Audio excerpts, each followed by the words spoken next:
Friends, first I must start, before I come to the topic which I've been given, one nation, one election, I must start with my homage to Comrade Sitaram Yechuri. I think the book also has a small piece that I had written about him.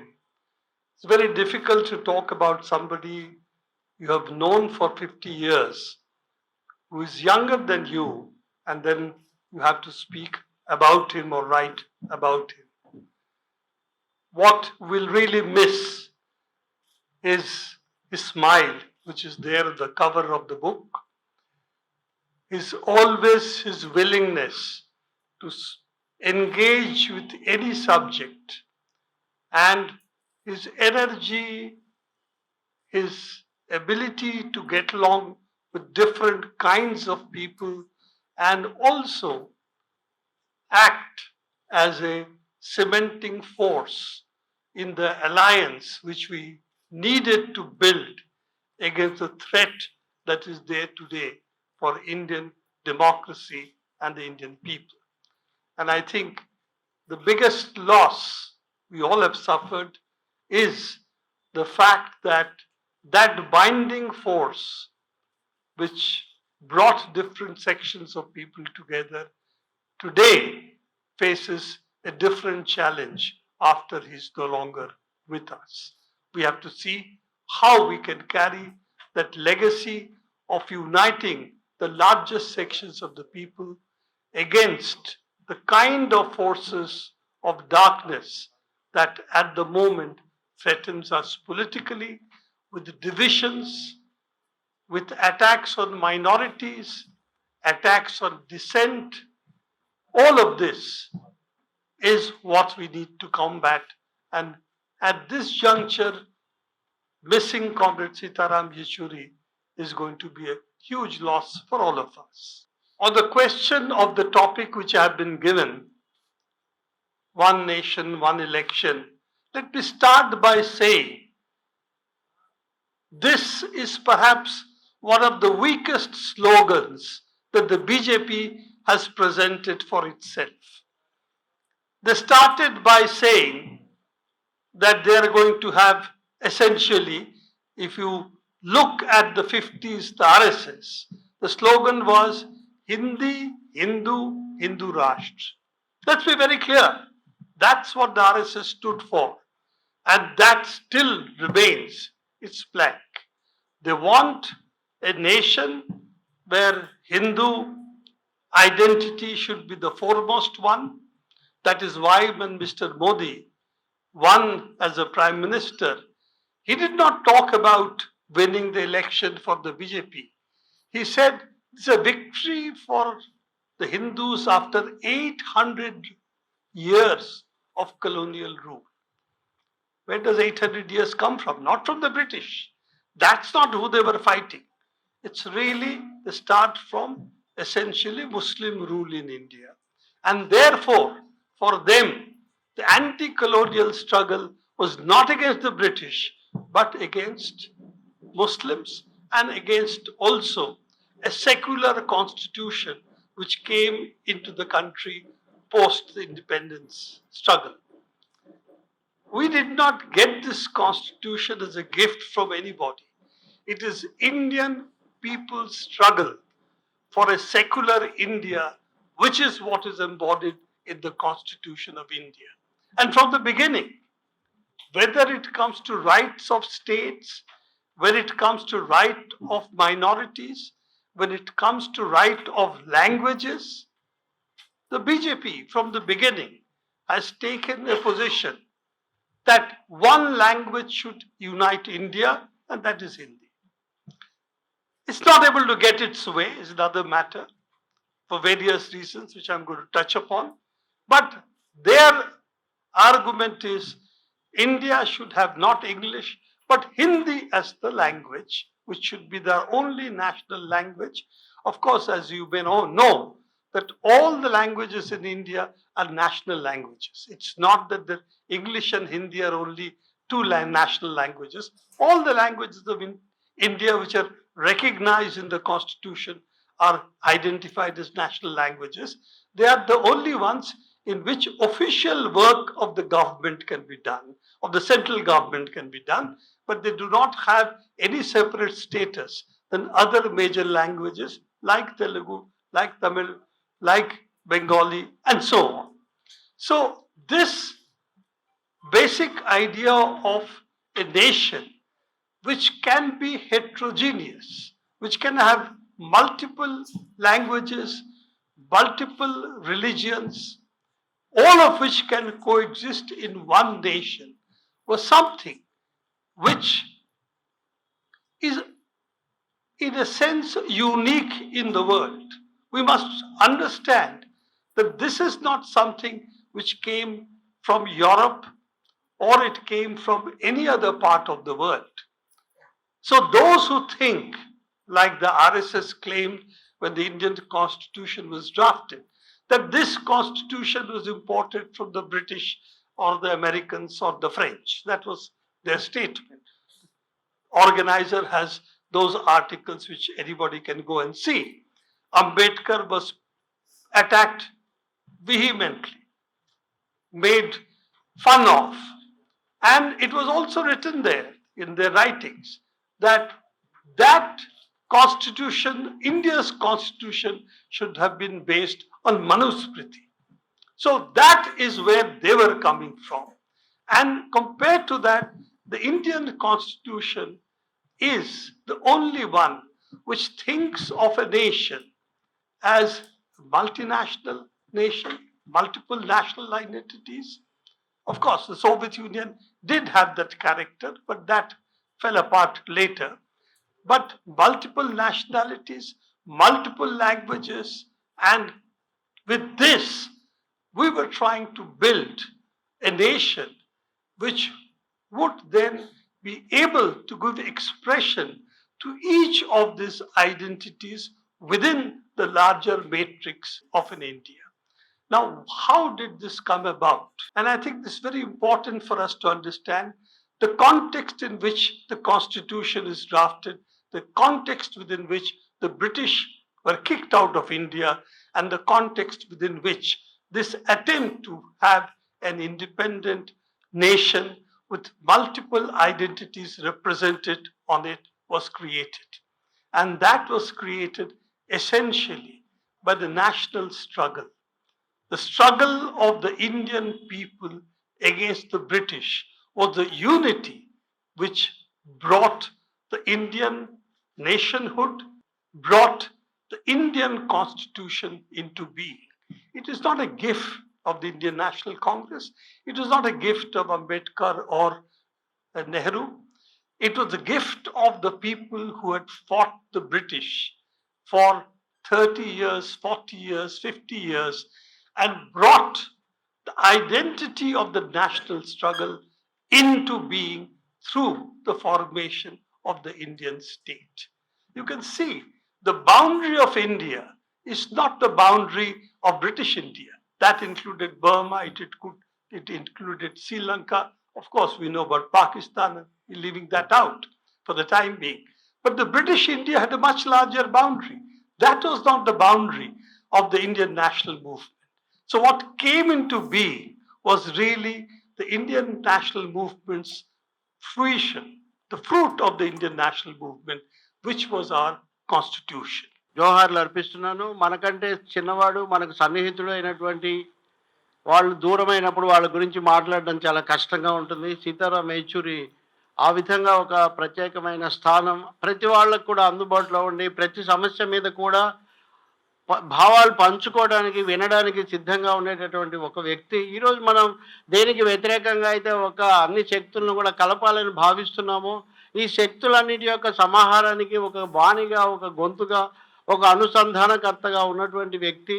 ఈ దేశంలో ఉన్నటువంటి అల్పసంఖ్యాకులు, అణగారిన వర్గాలు, వీళ్ళందరికీ కూడా ఒక గొంతులాగా ఉన్నటువంటి ఒక వ్యక్తి సీతారాం యేచూరి. అటువంటి ఆయన దూరమైన సమయంలో ఈ పుస్తకాన్ని మీరు తీసుకొని వచ్చారు.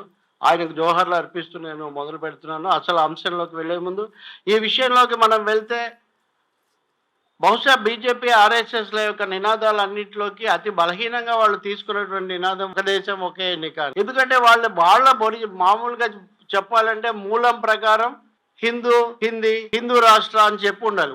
వాళ్ళు తప్పకుండా వాళ్ళ భాషలో వాళ్ళు దాన్ని చెప్పాలంటే హిందూ రాష్ట్ర అని చెప్పి ఉండాల్సింది. దాన్ని ఒక దేశం, ఒకే దేశం, ఒకే ఎన్నిక దాకా రావడానికి చాలా కారణాలున్నాయి. మీరు మోదీ గెలిచినప్పటిది కనుక మీరు గుర్తు చేసుకుంటే మోదీ ఏమని చెప్పాడు మొదట్లోనే 800 ఏళ్ల తర్వాత ఈ దేశంలో హిందూ సమాజం విజయం సాధించింది అన్నాడు. 800 ఏళ్ళు ఏంటి? 800 ఏళ్ళు ఏంటి లెక్క? వాస్తవానికి స్వతంత్రం నుంచి అయితే ఒక లెక్క, లేకపోతే 800 ఏళ్ళు అంటే ఒకటే లెక్క. మొఘలాయిలో లేకపోతే మహమ్మదీలో ఈ దేశంలోకి వచ్చి పరిపాలించిన నాటి నుంచి ఇప్పటి వరకు అని చెప్పి లెక్క. అంటే ఇది ఒక విధంగా మహమ్మదీయులకు, భారతీయులకు, ముస్లింలకు, హిందువులకు మధ్యలో అన్నటువంటి పద్ధతిలో చెప్పడం, దాన్నే వాళ్ళు ఈ దేశాన్ని అర్థం చేసుకోవాలి అంటే హిందీలోనే మనం అర్థం చేసుకోగలం, ఈ దేశం యొక్క ప్రతిబింబం హిందీలోనే ఉండటం సాధ్యమవుతుంది అన్న పద్ధతిలో వాళ్ళు చెప్తారు. కానీ ఇంకో మాట కూడా చెప్తారు, మాట్లాడితే ఈ దేశం యొక్క వారసత్వం రాజ్యాంగ వారసత్వం కాదు, ఈ దేశం యొక్క వారసత్వం ఎప్పుడో మనుస్మృతి నుంచి అట్లా వచ్చిందని అవన్నీ కూడా చెప్తారు. ఇంకొకటి, విదేశాల నుంచి వలసవాద వారసత్వంగా ఉన్నటువంటి రాజ్యాంగం మనకు వద్దని చెప్తారు. ఇవన్నీ కూడా చారిత్రకంగా సరైనవే అని కనుక మనం చూస్తే ఈ రాజ్యాంగం ఏ వలసవాద వారసత్వం నుంచి మనకు రాలేదు, భారతదేశ ప్రజల నుంచి, భారతదేశం యొక్క ప్రజల పోరాటం నుంచి వచ్చింది. కానీ ఏ దేశంలో ఇన్ని భాషలు మాట్లాడతారు, ఇంత సాంస్కృతిక భాషాపరమైన వైవిధ్యం ఉంటుంది. హిందీ అన్నది ఒక్కటేనా ఈ దేశంలో? హిందీ ఎంత జాతీయ భాషో మిగతా భాషలన్నీ తెలుగైనా, తమిళమైనా, ఇంకోటైనా ఇవన్నీ కూడా రాజ్యాంగబద్ధంగా అంతే జాతీయ భాషలు. హిందీ ఎంత జాతీయ భాషనో ఇవి కూడా అంతే జాతీయ భాషలుగా ఉన్నాయి. ఇంకా కాదు విదేశాల నుంచి వారసత్వంగా వచ్చింది అనుకుందామంటే ఎక్కడుంది? ఫ్రాన్స్లో ఉంటుందా, లేకపోతే ఇంకో చోట ఉంటుందా? ఈ విధమైన వైవిధ్యభరితమైనటువంటి సాంస్కృతికంగా సుసంపన్నమైన దేశం ఇంకోటి ఏముంది? సోవియట్ యూనియన్ ఉన్నప్పుడు ఉండేది కొంత భిన్నమైనటువంటి వీటన్నిటితో కూడా అందరికీ కలిసిన ఇప్పుడు అది కూడా లేదు. కానీ భారతదేశానికి సంబంధించినంత వరకు ఈ రాజ్యాంగాన్ని ఎవరూ ఇవ్వలేదు. ఇది కాంగ్రెస్ ఇచ్చిన కానుక కాదు, లేకపోతే అంబేద్కర్ ఇచ్చినటువంటిదని కూడా కాదు. ఇది భారత ప్రజలు స్వాతంత్ర పోరాట క్రమంలో సాధించుకున్నటువంటి, తమకు తాము సమర్పించుకున్నటువంటి ఒక విలువైన పత్రం భారత రాజ్యాంగం. అందువల్ల భారత రాజ్యాంగాన్ని కాపాడుకోవడం, దానికి అనుగుణంగా నడవటం అన్నది వీళ్ళకి ఇష్టం ఉండదు. కాబట్టి దీనికి రకరకాల పేర్లతో చెప్తున్నారు. ఆ క్రమంలో ఇప్పుడు ముందుకు వచ్చినటువంటి వాళ్ళు అనుకోని విధంగా, వాళ్ళకి ఇష్టం లేని విధంగా తప్పనిసరిగా వాళ్ళు తీసుకొచ్చిన నినాదమే ఒకే దేశం ఒకే ఎన్నిక అన్న నినాదం. Indian Constitution, which came out of the struggle of throwing the British out of India, the national liberation struggle in India, and point out the unique features of the Indian Constitution. It recognized multiple national languages. It recognized the linguistic diversity of India and gave that space in the Constitution itself. The second, it also recognized that certain communities have been oppressed, marginalized for a very long time, and they face therefore certain kinds of inequalities which will not be erased simply because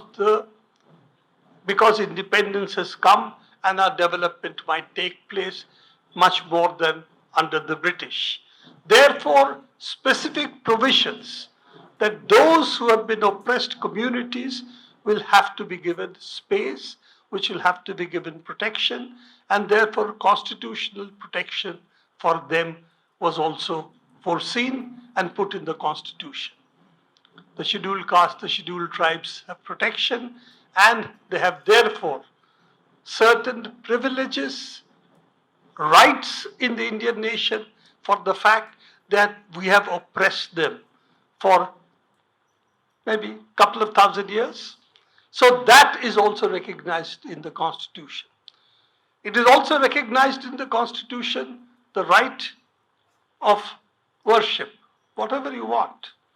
That it is not, Constitution does not give privilege one religion over another and allows the freedom of religion to be there.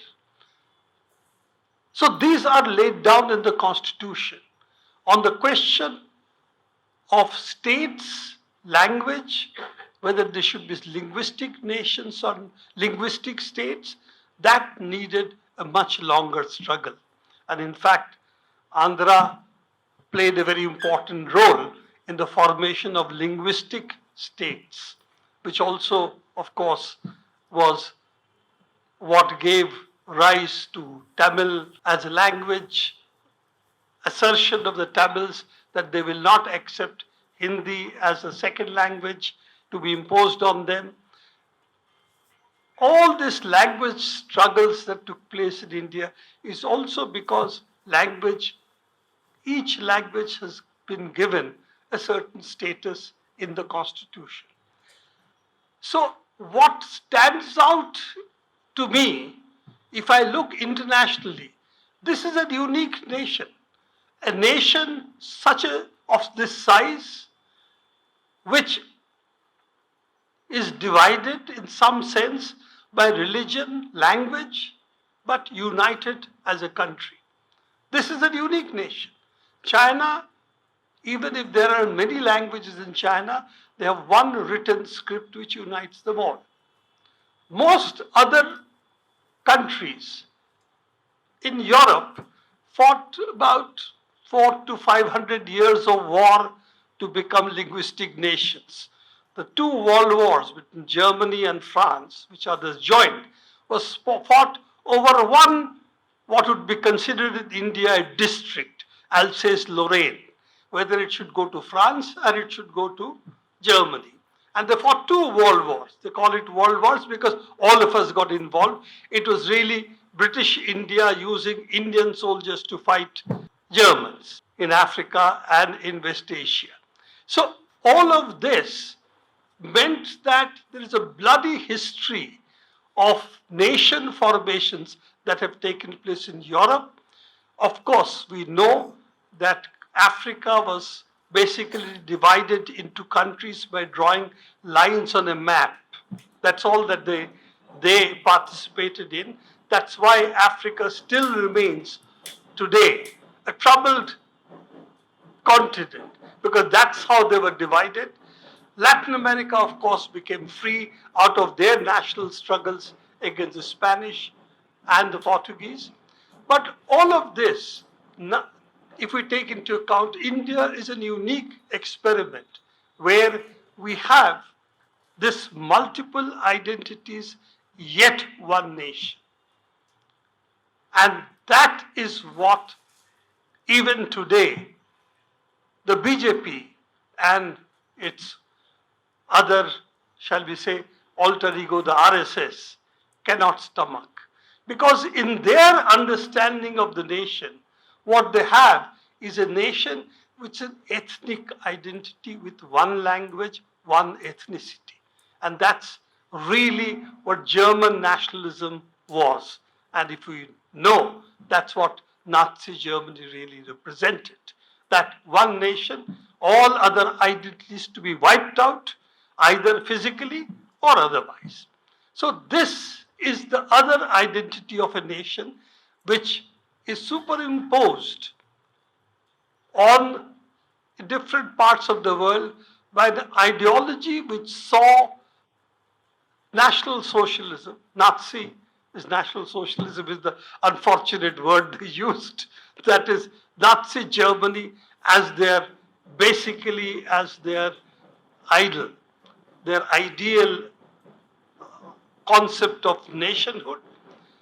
And this is what we are fighting, because we owe our nationhood to the struggle of the Indian people for independence, which united all sections which today represent India. So how does the BJP try to disrupt the original identity of India which came out of the national struggle? They don't talk about colonialism. They don't talk about the British. They don't talk about how we are subjugated as a nation. What do they talk about? That we are going to teach the world now as Vishwaguru. What we'll teach is another matter. But all this so-called ideas that they parade before us, the international politics is a very simple one. We'll use Kautilya's Arthashastra. Our enemy's enemy is a friend. Now that is difficult because we live in a globalized world. We trade with most of the world.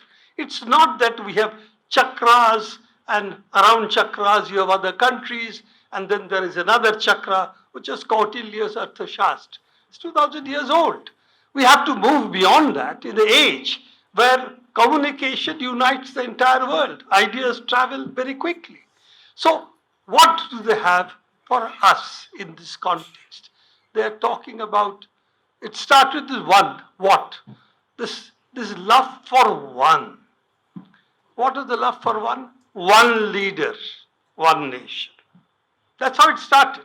It didn't start with one election, one nation. It started with one leader, one nation. And that is how Mr. Modi became basically the one leader in their concept who was going to lead the entire nation. Well, along with that, other slogans have also been given. As I said earlier, it was one language, one religion. That didn't work, so now it's one leader. The one leader has weakened. Let's face it. The last election, one leader didn't work. Without the bomb blasts which took place before the 2019 elections, we don't know what would have happened, but that was something else. Yes, the bomb blasts, the attack on the Indian soldiers, that did rouse nationalist sentiments, and that may have played a bigger role in the election than we thought. But without getting into this kind of electoral analysis, it's clear that all the attempts to centralize power with the central government, which they have done, with all the attempts to see that electoral funds are only available to them, electoral bonds being obviously the instrument, all of that still in this election did not work. The one leader slowly became not a figure of fun, but his charisma became weak. He no longer was a vote-getting machine that the BJP thought he was. In fact, towards the end, various voices from the ground started making fun of the great leader and the great promises he was making. All of this meant that they now need even some more new slogans.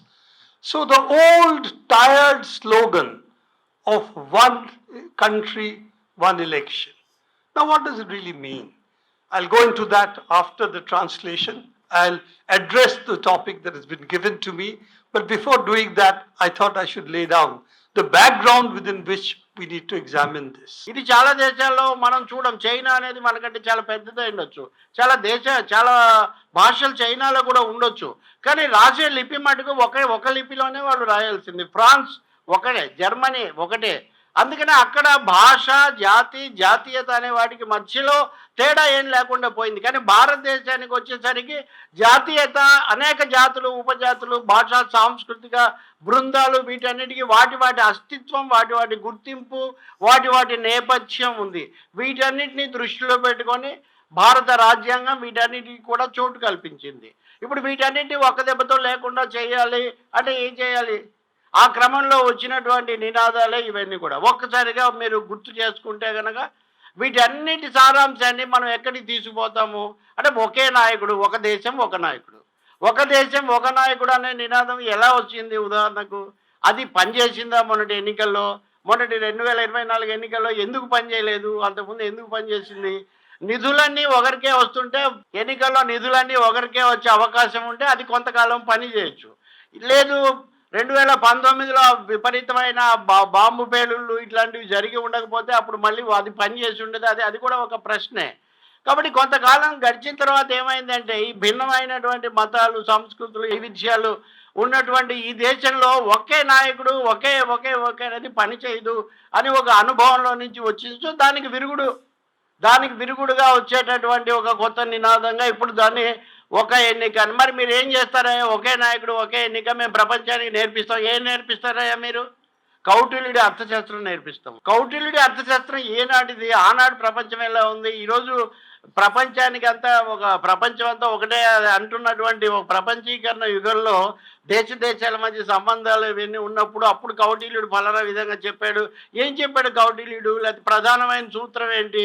శత్రువు మిత్రుడు. శత్రువు మిత్రుడు అది ఒక నినాదం ఆయన ఇచ్చాడు. ఈ ఒక నినాదంతో ఈ రోజు ఉన్నటువంటి సమకాలీనమైన ఈ సంక్లిష్టమైన చాలా విస్తారమైనటువంటి ప్రపంచంలో మనం నిలవగలుగుతామా? నిలవడానికి ఉన్నటువంటి మార్గం ఏంటంటే భారతదేశం తన ప్రత్యేక లక్షణమైనటువంటి ఈ సాంస్కృతిక భాషాపరమైన జాతి మతాలు వీటన్నిటితో కూడినటువంటి ఈ వైవిధ్యాన్ని కాపాడుకున్నప్పుడే, భిన్నత్వాన్ని కాపాడుకోవడం ద్వారానే భారతదేశం నిలబడుతుంది. కానీ వాళ్ళ మామూలు మూల నినాదం అది కాదు కదా. మూల నినాదం మొదట మనం చెప్పుకున్నట్టుగా నేపథ్యం నేను ఇందాక మీకు చెప్పాను. కాబట్టి ఈ పరిస్థితుల్లో నుంచి వస్తున్నదే దాని యొక్క కొత్త రూపం.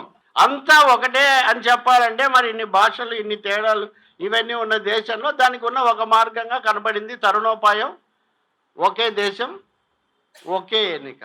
సో మనం ఈ అంశంలోకి వెళ్లే ముందు దానికి ఉన్న ఈ స్పష్టమైన నేపథ్యాన్ని గుర్తించాల్సిన అవసరం ఉంటుంది. One nation, one election. Now, we have elections in India at multiple levels. We have elections for the parliament, we have elections for the assemblies, and we have also elections for the corporation as well as local bodies, other local bodies. Now, why should all elections take place together? What advantage it has? The government claims, well, it will be much cheaper. Well, how much cheaper compared to the cost of running the country that we incur every day? Secondly, democracy is not to be run on the basis of how much money we will save by having one election simultaneously for all the levels. The question is simply that when I vote, particularly if I take only the assemblies and the parliament, I vote for 5 years. And up to a certain point, the parliament and the assembly elections did take place together, except when multiple parties came into existence which could rule different states. When that happened, the Congress lost its monopoly, if you will, in parliament as well as in the assemblies, particularly in the assemblies first. Then certain states had different political parties in power than what was there at the center. And it was possible that there are coalitions which were formed, coalitions which then did not last all 5 years. Whatever may be the reasons, I won't get into that. So elections had to take place after 2 years or 3 years. Now, if you say one nation, one election, what happens to the 5-year term of an assembly? Either we say that the 5-year term means if your assembly, for reasons that one party which won the election could not last beyond 2.5 years, lost its majority, then we will not hold elections, but we will have to wait for 5 years before the election will be held. There will be president's rule. One possibility. Or there will be election, but the new term will be only for 2.5 years. Now, if you do the first, you of course do something which is completely unconstitutional, because you are not giving the people of that state the assembly they need. And you are going to say this should be done by the center. So this is not constitutionally acceptable. I'm not going into legal issues. I'll leave that to legal experts who are better equipped than me. I'm going by essentially the political intent of the Constitution, which is what is enshrined in the various articles there. The other possibilities, after 2 years, 2.5 years, there will be an election, but it will only be, assembly will be only for 2.5 years, which means you have not saved any money because you have actually held the election anyway. So all of this means that utility in terms of money seems to be very little. So what is driving this? And I suspect that what is driving this is a very simple arithmetic. That if you have elections for the state and the center to be held together, that means the central election, the elections for the center, elections for the prime minister, because it becomes really in our country a kind of presidential elections. We elect the prime minister who becomes the public face of the party. So then he will be able to pull up the states also, because people will then tend to vote for the same party at the center and the state. This is about the only argument I can think of why the BJP, believing that Mr. Modi still is the magic wand for them, they will be able to influence the state elections as they are more powerful in the center than other parties. And if they have an edge in the central, the national elections, then the state parties also, they will have a better show. Not like what happens, for instance, in UP, which they lost badly. What may happen in Maharashtra, what may happen in other states which go for elections. So their attempt is to, can we get the great leader, his aura, to also help with the states. And there I would like to focus on that what is the great leader's aura today. And I think it's very interesting that the BJP believed that they had the money power, they were far more organized than any other political party, and it is also true that they were able to control what would be called the mainstream media, which is the newspapers, the television channels. They were able to control it, both at the center and at the state level. I won't go into the details of how and why they did, how they did it. Why is very clear. But it is true that if you take the mainstream media, they had stopped printing critical pieces about the central government before the elections. In fact, in the second Modi term, the voice of the critical voices within the media had been dampened. Of course, I won't go into what happened to NewsClick.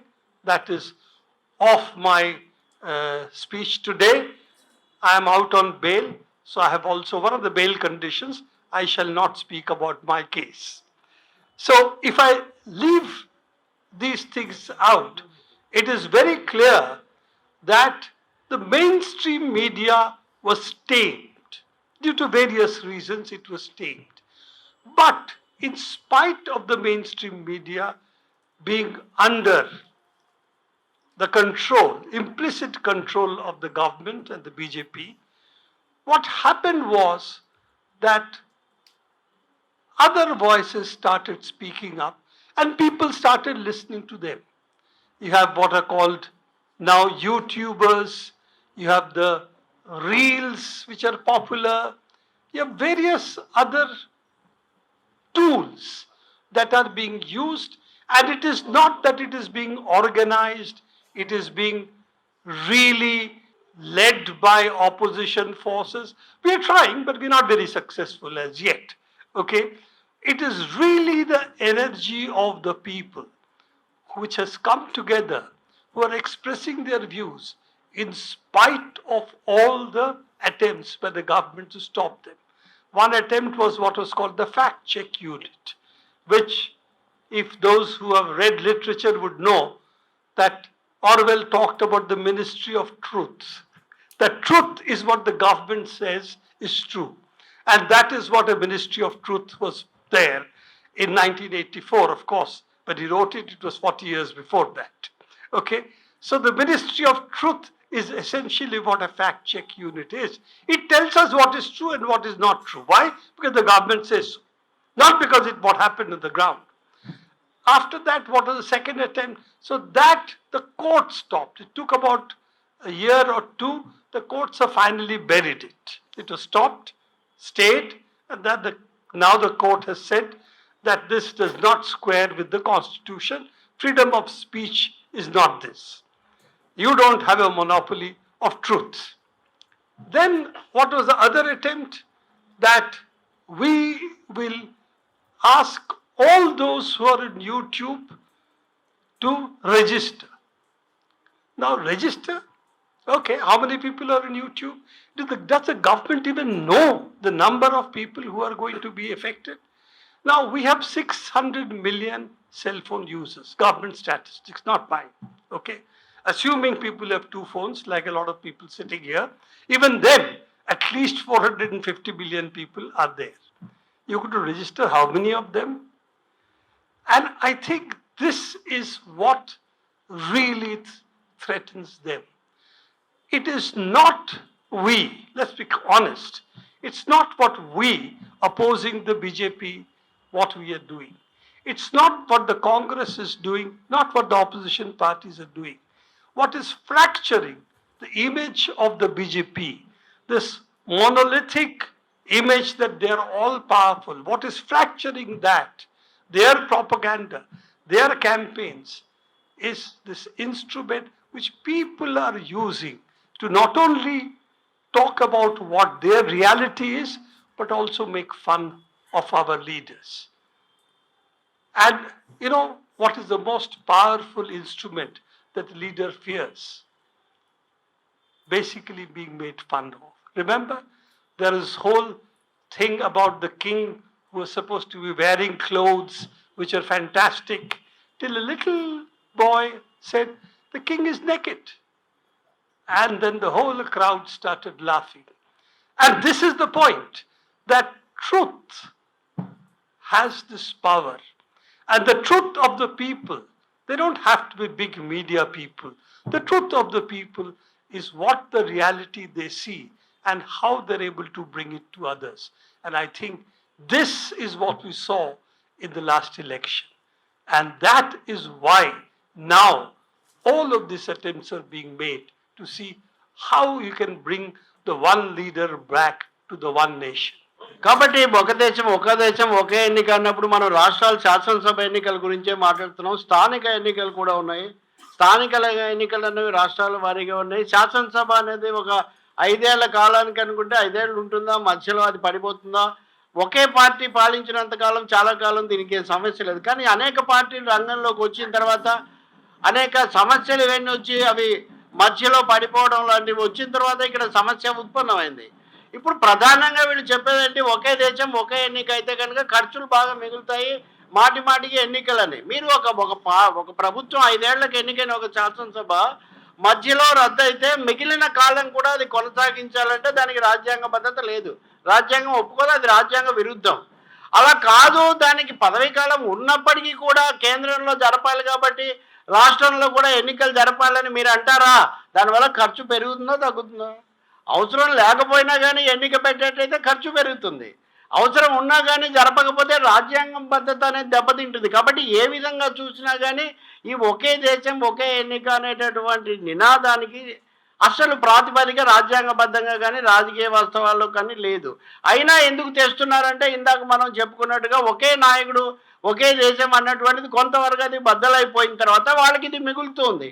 అంటే పైన ఒక పెద్ద నాయకుడు కూర్చొని ఆయన అక్కడి నుంచి నడిపిస్తూ ఉంటే కింద ఒకవేళ మన ఉత్తరప్రదేశ్లోనో మహారాష్ట్రలోనో దెబ్బతిన్నట్టుగా ఆ పార్టీ దెబ్బతిన్నా కానీ కేంద్రంలో ఉన్న నాయకుడిని చూసి కొంతగా నడిపించుకుపోవచ్చు అనేటటువంటి ఒక ఆలోచన తప్ప దీంట్లో వేరే ఏం లేదు. కానీ అదైనా ఎంతకాలం నడుస్తుంది అనేది ఒక పెద్ద ప్రశ్న. నిస్సందేహంగా బీజేపీకి తప్పకుండా వాళ్ళకు విస్తారంగా ఆర్థిక వనరులు ఉన్నాయి. అందులో సందేహం లేదు. ఏ ఒక్కరికంటే ఎక్కువగా వాళ్ళకు నిధులు సమకూరుతాయి. అలాగే వాళ్లకు బలమైన చాలా పద్ధతి ప్రకారం ఏర్పరచుకున్న ఒక యంత్రాంగం కూడా ఉంది. ఈ రెండు కాకుండా మూడోది కూడా ఒకటి ఉంది. అది విపరీతమైన ప్రచార యంత్రాంగం. ఈ విపరీతమైన ప్రచార యంత్రాంగం ఇప్పుడు అందరికీ తెలుసు.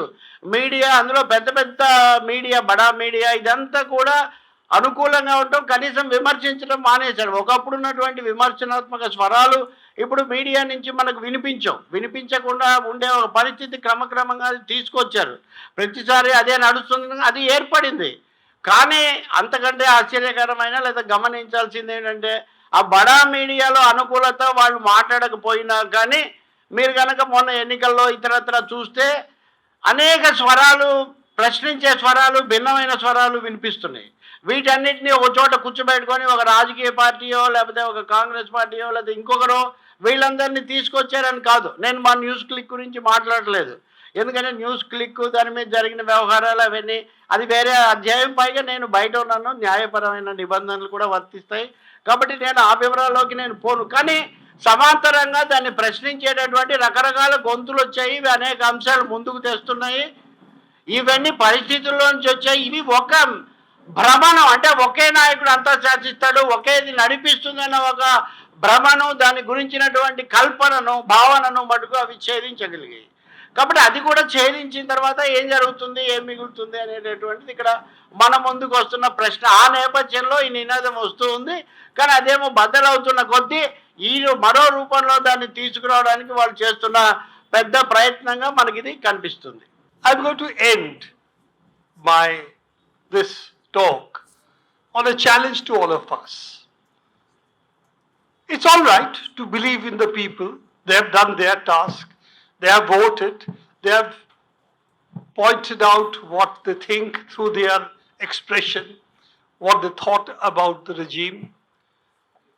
With their vote, they have expressed their opinion. But what about us? We are sitting in Sundaraya Vigyan Kendra. What are the duties before us in the current epoch? What is it that we do? And I would like to end that when you think about Comrade Lenin, he starts building the communist movement in Soviet Union. What is the first thing he did? For building the party, he started a newspaper called the Iskra, the Spark. And what was it? It was not supposed to be for disseminating about what Comrade Lenin and others were writing. It was an instrument to organize the party. That was the purpose of Iskra. Not simply as one to carry the voice of the leaders to the people or to the cadre. It was basically a way of organizing what Comrade Lenin talked about, the vanguard of the proletariat. So if we want to do something of that kind today, it is not by printing a newspaper, because that stage is over. They're still important. I'm not saying stop your papers. No. But we also need to think about what is the organizer of our movement today, and how do we bring into the fold the 600 million users of the cell phone. As I said, maybe 450. Karen has 2 cell phones here, for instance. Okay, so if we leave those people with 2 cell phones out of it, how do you bring these people together?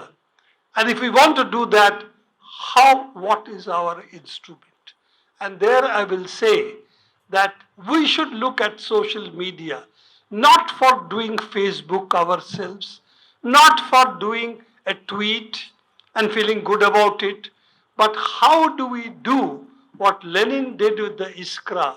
Use it as an organizer of the party. How do you use social media to organize movements? And I think that is our challenge. We in the party think of social media is what our leaders are writing in People's Democracy or various other platforms, to put that whatever bhashan leaders are giving, including me, put that in tweets. That is the social media. Facebook, oh, I have done Facebook today. I've really lambasted the government. I've exposed them. My agitprop is done. I've done it in Facebook. I think we need to think differently. Comrade Lenin didn't think of Iskra as simply a paper where his writings will be carried to all the cadre. He thought of it as a way to organize the party. So when we think of social media today, we have to not only think of how we reach our voice to the people, but also think of the social media is how we organize ourselves using the new modes that are there, and how to combine the mass struggles that we lead, which we work on, with the struggles in social media, how we can join the two. And I think that is the creative need of the left today. And I will end on that note. Yes, we have challenges. Yes, we at the moment are facing a crisis of the nation, but also a crisis of the left. How do we get over the crisis? Is through struggles, through creating new ways of looking at the world, looking at how to use the new instruments that are appearing of our campaigns, and also how to revitalize our thinking by drawing new sections into the movement. All of this requires a creative expansion, not simply of numbers, but of our mind. And I think that is where I leave this talk with, that how do we create the Iskra in today's day and age is our challenge. Thank you very much. బడా media పూర్తిగా మద్దతు ఇస్తున్నట్టు కనిపిస్తున్నప్పటికీ కూడా సమాంతరంగా వస్తున్నటువంటి ఈ స్వరాలే ప్రభుత్వానికి, కేంద్రానికి భయం కొలుపుతున్నాయి. దేశంలో 60 కోట్ల మంది దగ్గర మొబైల్స్ ఉన్నాయి, వాళ్ళు వాడుతున్నారని అంచనా. ఒకవేళ ముసలి వాళ్ళు వీళ్ళు వదిలేసినా కానీ ఒక 40-45 కోట్లు. వీటి ద్వారా అనేక సమాచారాలు, సందేశాలు ఇవన్నీ కూడా వ్యాప్తి చెందుతున్నాయి. వీటిని ఎలా ఆపాలి? పత్రికలను ఆపడం సంగతి అలా ఉంచి, అందుకని వీటిని ఆపడం కోసం ఇప్పుడు ఒక కొత్త చట్టం తీసుకొస్తాము, అన్ని రిజిస్టర్ చేసుకోవాలి, ప్రతిదీ కూడా మీరు అక్కడ పెట్టారంటే మా దగ్గర రిజిస్టర్. ఎంతమంది నేను రిజిస్టర్ చేస్తాం? అసలు ఎన్ని సైట్స్ ఉన్నాయో మీకు తెలుసా?